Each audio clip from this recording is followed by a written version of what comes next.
Latest updates ఎప్పటికప్పుడు పొందడానికి big TV WhatsApp channel follow అవ్వండి. లింక్ డిస్క్రిప్షన్ లో ఉంది. నవరత్నాల హామీలతో ఒక్క ఛాన్స్ అంటూ అధికారంలోకి వచ్చిన జగన్ అధికారం శాశ్వతమని కలలు కన్నారు. తీరా చూస్తే ఊహించని పరాజయం మూటగట్టుకుని పార్టీని స్థాపించిన నాటి పరిస్థితులు ఎదుర్కొంటున్నారు. ప్రతిపక్ష నేత హోదా దక్కదని తెలిసి కూడా దానికోసం మంకుపట్టు పడుతున్న జగన్ వైఖరితో విసిగిపోయి వైసీపీ నేతలు ఒక్కొక్కరిగా వైసీపీకి గుడ్ బై చెప్పేస్తున్నారు. ఏదేవైనా 5 ఏళ్లు తనకు మాత్రమే సాధ్యమైన రీతిలో ఏకఛత్రాధిపత్యం చెలాయించిన వైసీపీ అధ్యక్షుడికి ఈ ఏడాది పెద్ద పీడకలే మిగిల్చిందన్న అభిప్రాయం వ్యక్తమవుతోంది. వైసీపీ పార్టీ పెట్టిన తరువాత జగన్ కు అతిపెద్ద ఎదురుదెబ్బ తగిలిన సంవత్సరం 2024 అనే చెప్పాలి. 2019 ఎన్నికల్లో 151 సీట్లతో తిరుగులేని విజయం సాధించిన వైసీపీ 2024లో కుప్పకూలింది. వైనాట్ 175 అనే నినాదంతో ఎన్నికలకు సిద్ధమంటూ వెళ్లిన జగన్ అండ్ కో ఈ ఏడాది జరిగిన ఎన్నికల్లో కనీసం ప్రతిపక్ష హోదాను సాధించలేకపోయింది. ఏడాది ముగుస్తూ కొత్త సంవత్సరం దగ్గర పడుతున్నా ఇప్పటికీ కొందరు నేతలు ఆ షాక్ నుండి బయటపడలేకపోతున్నారు.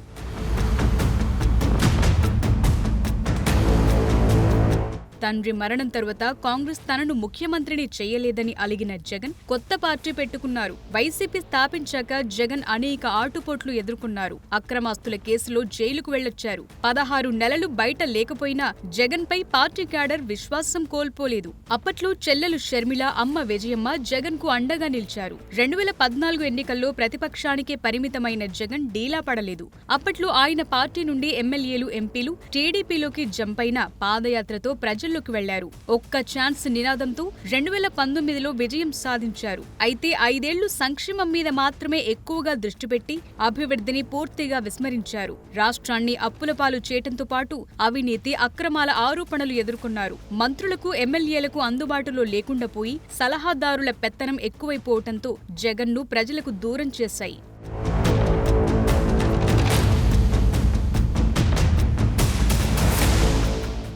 జగన్ మెప్పు పొందటానికి కొంతమంది నేతలు వాడిన భాష ప్రజలు పార్టీని చులకన చేశాయి. మాజీ ముఖ్యమంత్రి చంద్రబాబును జైల్లో పెట్టడం, పవన్ కళ్యాణ్ వ్యక్తిగత జీవితంపై మీడియా ముందు నోటికొచ్చినట్టు మాట్లాడటం, 3 రాజధానుల ప్రహసనం వైసీపీ పట్ల ఓటర్లలో వ్యతిరేకత మరింత పెంచింది. దాంతో 5 ఏళ్లలో జగన్ ప్రభుత్వం తీవ్ర వ్యతిరేకత మూటగట్టుకుంది.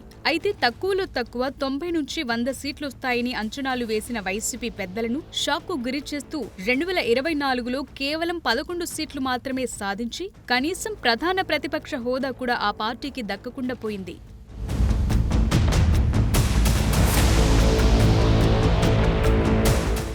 2024 ఎన్నికల ఫలితాల తరువాత వైసీపీ నేతలు చాలా మంది సైలెంట్ అయిపోయారు. ఏకపక్షంగా నిర్ణయాలు తీసుకుంటారంటూ జగన్ పై తమ అసంతృప్తిని వెళ్లగక్కుతూ ఆయన బంధువు బాలినేని శ్రీనివాసరెడ్డి, సన్నిహితులు మోపిదేవి వెంకటరమణ, ఆళ్ల నాని సహా సామినేని ఉదయభాను, కిలారు రోసయ్య, అవంతి శ్రీనివాస్, గ్రంథి శ్రీనివాస్, వాసిరెడ్డి పద్మ లాంటి కీలక నేతలు వైసీపీని వదిలిపెట్టారు. వైసీపీ సోషల్ మీడియాలో కీలకంగా వ్యవహరించిన చాలా మంది కేసులు ఎదుర్కొంటుంటే మరికొందరు వాటికి భయపడి పరారీలో ఉన్నారు. ఇంకొక దారుణమైన విషయం ఏంటంటే వారు ఎదుర్కొంటున్న ఆరోపణలకు, కేసులకు ప్రజల నుండి సానుభూతి దక్కటం లేదు. జగన్ పాలనపై కూటమి ప్రభుత్వం చేస్తున్న ఆరోపణలకు కౌంటర్ కూడా స్వయంగా జగనే ఇచ్చుకోవాల్సి వస్తోంది. వైసీపీ ట్రబుల్ షూటర్లుగా పేరున్న కీలక నేతలు వారి వ్యక్తిగత ఇబ్బందులతో, కేసులతో తమ పాట్లు తాము పడుతున్నారు. దీంతో ఎలా చూసినా 2024 వైసీపీకి ఒక పీడకలే అని చెప్పాలి.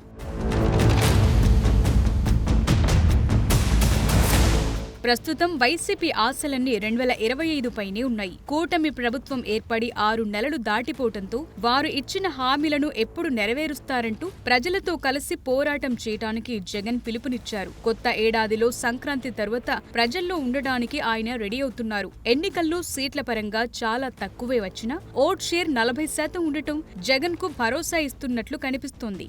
ఆ నమ్మకంతోనే ప్రభుత్వంపై పోరాటానికి ఆయన రెడీ అవుతున్నారు. మరి కొత్త ఏడాదిలో జనం బాట పడుతున్న ఆయనకు ఏమాత్రం ఆదరణ లభిస్తుందో చూడాలి.